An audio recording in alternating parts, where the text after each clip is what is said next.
Supreme കോടതിയുടെ പുതിയ chief ജസ്റ്റിസായി justice BR Gavai സ്ഥാനമേറ്റു കഴിഞ്ഞു. അതിനിർണായകമായ പല വിധികളും ഇനി സുപ്രീം കോടതിയിൽ നിന്ന് വരാനിരിക്കെ BJP വലിയ ആശങ്കയിലാണ്. കാരണം കഴിഞ്ഞ കുറച്ചു നാളുകളായി സുപ്രീം കോടതിയിൽ നിന്ന് ആശ്വാസമായ വാർത്തകളല്ല കേന്ദ്ര സർക്കാരിന് ലഭിക്കുന്നത്. പല വിഷയങ്ങളിലും BJP സർക്കാർ പ്രതീക്ഷിച്ച വിധികൾ കോടതിയിൽ നിന്ന് വരുന്നില്ല. അതിനിടെയാണ് സുപ്രീം കോടതി ചീഫ് ജസ്റ്റിസ് പദവിയിൽ BR ഗവായ് എത്തുന്നത്. വന്നപാടെ BJP മന്ത്രിയെ പൊക്കി അകത്തിടണമെന്ന രീതിയിലുള്ള നിർദ്ദേശമാണ് ചീഫ് ജസ്റ്റിസിൽ നിന്നും ഉണ്ടായിരിക്കുന്നത്. മധ്യപ്രദേശിലെ മന്ത്രി കുൻവർ വിജയ് ഷായാണ് ചീഫ് ജസ്റ്റിസ് ഇപ്പോൾ നോട്ടമിട്ടിരിക്കുന്നത്. കേണൽ സോഫിയ ഖുറേഷി എന്ന ഏറ്റവും മുതിർന്ന സൈനിക ഉദ്യോഗസ്ഥയെ അധിക്ഷേപിച്ച് ഈ മന്ത്രി സംസാരിച്ചത് രാജ്യം മുഴുവൻ വലിയ വേദനയോടെയാണ് കേട്ടത്. ഈ വിഷയത്തിലാണ് സുപ്രീം കോടതി ചീഫ് ജസ്റ്റിസ് ഇപ്പോൾ വടിയെടുത്തിരിക്കുന്നത്.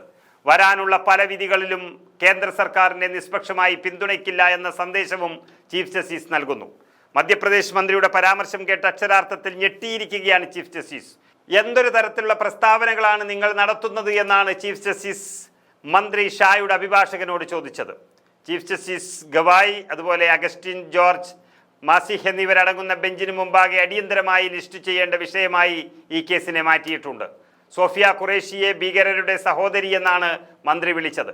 രാജ്യത്തെ പ്രതിപക്ഷമടക്കം വിഷയത്തിൽ വലിയ പ്രതികരണം നടത്തിയതിന് പിന്നാലെയാണ് ചീഫ് ജസ്റ്റിസും പരാമർശത്തിൽ ഇടപെടൽ നടത്തിയത്. ഏപ്രിൽ 22-ന് കശ്മീരിലെ പഹൽഗാമിൽ നടന്ന ഭീകരാക്രമണത്തിന് പ്രതികാരം ചെയ്യുന്നതിനായി അതേ സമുദായത്തിൽ നിന്നുള്ള ഒരു സഹോദരിയെ പാകിസ്ഥാനിലേക്ക് അയച്ചു എന്നായിരുന്നു വിജയ് ഷായുടെ വിവാദ പരാമർശം. പ്രധാനമന്ത്രി നരേന്ദ്രമോദിയാണ് അവരുടെ സഹോദരിയെ പാകിസ്ഥാനിലേക്ക് അയച്ചത്. നമ്മുടെ പെൺമക്കളെ വിധവകളാക്കിയവരെ ഒരു പാഠം പഠിപ്പിക്കാനാണ് പ്രധാനമന്ത്രി അങ്ങനെ ചെയ്തതെന്നും അദ്ദേഹം പറയുന്നു. അവർ ഹിന്ദുക്കളെ കൊന്നു, ഞങ്ങളുടെ പെൺമക്കളെ വിധവകളാക്കി. ഇങ്ങനെ പോകുന്നു മന്ത്രിയുടെ വിചിത്രമായ സംഭാഷണം. അധികാരം ഏറ്റെടുത്തതിന് പിന്നാലെ തന്നെ ഗവായ് ഈ വിഷയം എടുക്കണമെങ്കിൽ അത് അത്രമാത്രം അദ്ദേഹത്തിനെ അസ്വസ്ഥമാക്കിയിരിക്കാം എന്നുറപ്പാണ്. പിന്നാലെ പല BJP നേതാക്കളുടെ വരാനുള്ള പ്രസ്താവനകളും നേരത്തെ ചർച്ചയായ പല പ്രസ്താവനകളും സുപ്രീം കോടതി വിശദമായി പരിശോധിക്കുമെന്നുറപ്പാണ്. അതിനു പുറമെ മറ്റ് പല കേസുകളും വരും ദിവസങ്ങളിൽ ഗവായ് അധ്യക്ഷനായ ബെഞ്ചിന് മുന്നിൽ എത്തുന്നുണ്ട്. വഖഫ് ഭേദഗതി അടക്കമുള്ള അതിനിർണായക വിഷയങ്ങളിലാണ് ഇനി സുപ്രീം കോടതി വിധി പറയാൻ പോകുന്നത്. പല നിർണായക ഉത്തരവുകളും പരിഗണിക്കുന്നത് ചീഫ് ജസ്റ്റിസ് അധ്യക്ഷനായ ഭരണഘടനാ ബെഞ്ചാണ്. ഈ ബെഞ്ചിന്റെ തലപ്പത്ത് ഗവായ് വരുമ്പോൾ കേന്ദ്ര സർക്കാർ ഭയക്കുന്നുമുണ്ട്.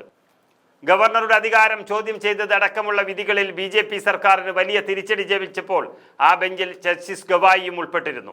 ഇതിനു പുറമെ BJPയുടെ കൈപിടിച്ച് ഭരണഘടനാ സ്ഥാനങ്ങളിൽ ഇരിക്കുന്ന വ്യക്തികൾ സുപ്രീം കോടതിയെ തുറന്നു വിമർശിക്കുന്നത് രാജ്യം കണ്ടു. കേരളമടക്കമുള്ള സംസ്ഥാനങ്ങളിലെ ഗവർണർമാർ, ഉപരാഷ്ട്രപതി എന്നിവരാണ് സുപ്രീം കോടതിയെ നേരത്തെ വിമർശിച്ചത്.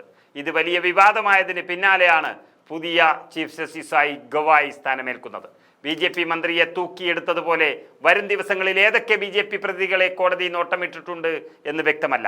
നോക്കിയും കണ്ടും പ്രസ്താവനകൾ ഇറക്കിയില്ല എങ്കിൽ പുതിയ ചീഫ് ജസ്റ്റിസിന് മുന്നിൽ ഉത്തരമില്ലാതെ നിൽക്കേണ്ടി വരുമെന്ന ചിന്ത BJPയെ അസ്വസ്ഥമാക്കി തുടങ്ങിയിട്ടുണ്ട്.